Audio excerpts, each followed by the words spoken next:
Quem está feliz com Jesus, dá um glória. Se é para Jesus, pode ser mais forte, não tem problema. Aleluia, Jesus. Glorifico a Deus por essa grande oportunidade de ser um canal de bênção para os irmãos aqui nesta noite. Também sei a responsabilidade que pesa sobre meus ombros de falar com o povo que Deus tanto ama. E eu quero pregar esta noite a palavra do Senhor como se fosse a última vez que eu fosse pregar. Que nós não sabemos quando Jesus vai voltar. Que você cultuou ao Senhor nessa noite como se fosse o último culto. Aleluia, Jesus. E um dia eu quero estar no céu, eu quero ver todos vocês aqui lá comigo, dando glória para quem acredita em Jesus. Amém? Vamos abrir a Bíblia, Evangelho de Lucas, capítulo de número 2, versículos 36 a seguir. Aleluia, Jesus.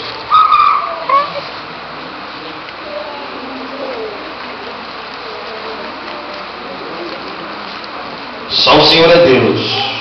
Aleluia. Deus quer falar com você aqui nessa noite. Abre o seu coração para ouvir o que Deus tem a te dizer. Quem encontrou, diga amém. Quem não encontrou, misericórdia. Amém, glória a Deus. Assim diz a palavra do Senhor.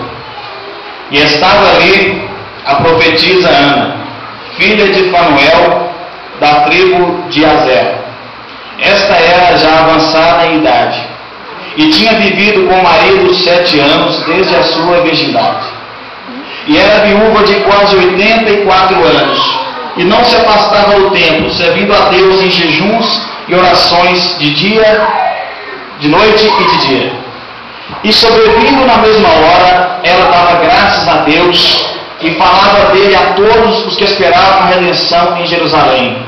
E a igreja aceita dando glória ao Senhor. Aleluia, Jesus.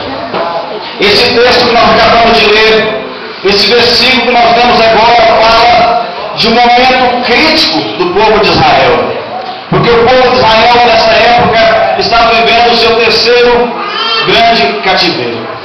Na história do povo de Deus, conhecemos o cativeiro egípcio, onde Faraó oprimiu o povo do Senhor. Conhecemos o cativeiro babilônico, onde Nabucodonosor afligiu o povo de Deus. E tem também o cativeiro romano.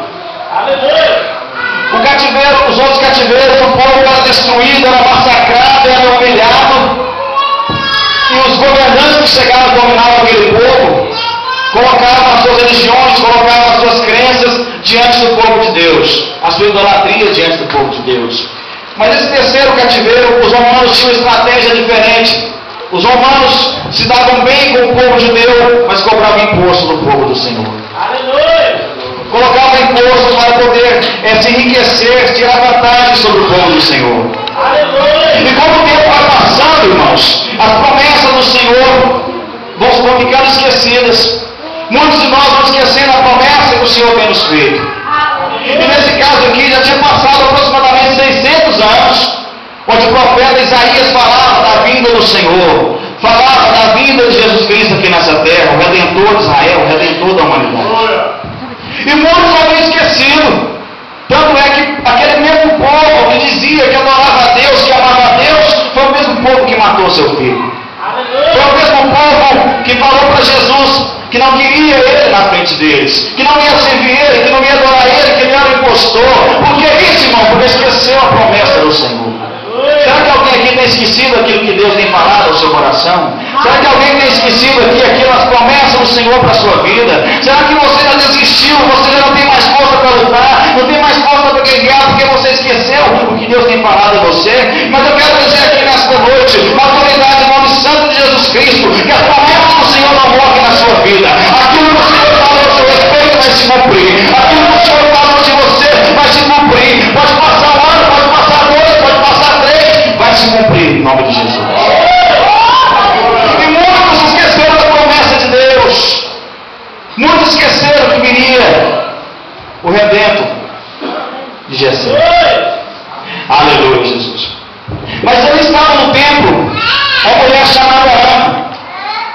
Como eu conto das senhoras, achei interessante essa passagem de Ana, quero compartilhar que Deus colocou no meu coração nesta noite. A palavra fala que ela era uma viúva de quase 84 anos, que estava viúva, ela ficou com seu marido 7 anos, desde a sua virgindade.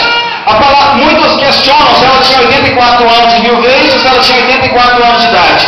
Isso é uma questão que não cabe muito a gente discutir, mas o interessante aqui, nessa passagem, é que essa mulher serviu o Senhor dia e noite, no seu tempo com jejum e oração. E eu quero dizer aqui, meu irmão, nessa noite, que as mulheres, as irmãs, são a coluna da igreja. Ai de nós se não fossem as irmãs do ciclo de oração. Ai de nós se não fosse aquela guerreira que ajoelha nas madrugadas e perseguindo a meu favor e a teu favor. E ela estava aí naquela noite, naquele momento que Jesus foi apresentado aos 8 dias, de idade, porque na tradição judaica, aos 8 dias, a criança tinha que ser circuncidada. E Jesus cumpriu toda a lei. Porque ele disse que ele não veio para abdicar a lei, veio para cumprir, ele cumpriu toda a lei. E aquela mulher, ela viu, irmãos, aquela promessa de muitos anos se cumprir. Muitos anos ela viu aquela promessa se cumprir ali naquele momento. Eu não sei quanto tempo ela estava ali orando, não sei quanto tempo ela estava ali profetizando. O Filho de Deus vai chegar, o Filho de Deus vai chegar, o Filho de Deus vai vir para salvar a humanidade, o Filho de Deus vai trazer esperança ao povo que não tem mais esperança. E naquele momento ela pôde contemplar a promessa do Senhor na frente dela. A promessa de Deus diante dela, meu irmão. Eu não sei há quanto tempo você está nessa prova, eu não sei quanto tempo você está nessa luta, mas eu quero te dizer que você vai ver a promessa do Senhor se cumprir na sua vida. Eu quero dizer que você vai ver aquilo que Deus prometeu se cumprir na sua vida. A palavra diz que ela era filha de Azer, que era o 8º filho de Jacó. Fruto do seu relacionamento de Jacó com Zilpa, serva de sua esposa Lia. Então ela era do povo de Deus, ela era de Israel. Ela era fruto da promessa que Deus fez a Abraão. Mas muitos frutos da promessa esqueceram, meus irmãos. Muitos esqueceram o que Deus tem falado. Muitos esqueceram aquilo que Deus falou, que é trazer a redenção, que é trazer a salvação. Esqueceram de Deus. Mas ela perseverou firme. Apesar de toda aquela calamidade espiritual, apesar de toda aquela apostasia espiritual, ela estava ali firme, porque ela cria. Ela sabia que Jesus ia vir nessa terra. Ela sabia que as promessas de Deus não falham. Ela sabia que Deus não erra, que Deus não mente. Mas o problema do ser humano é que a gente consegue ver só aquilo que está nos nossos olhos.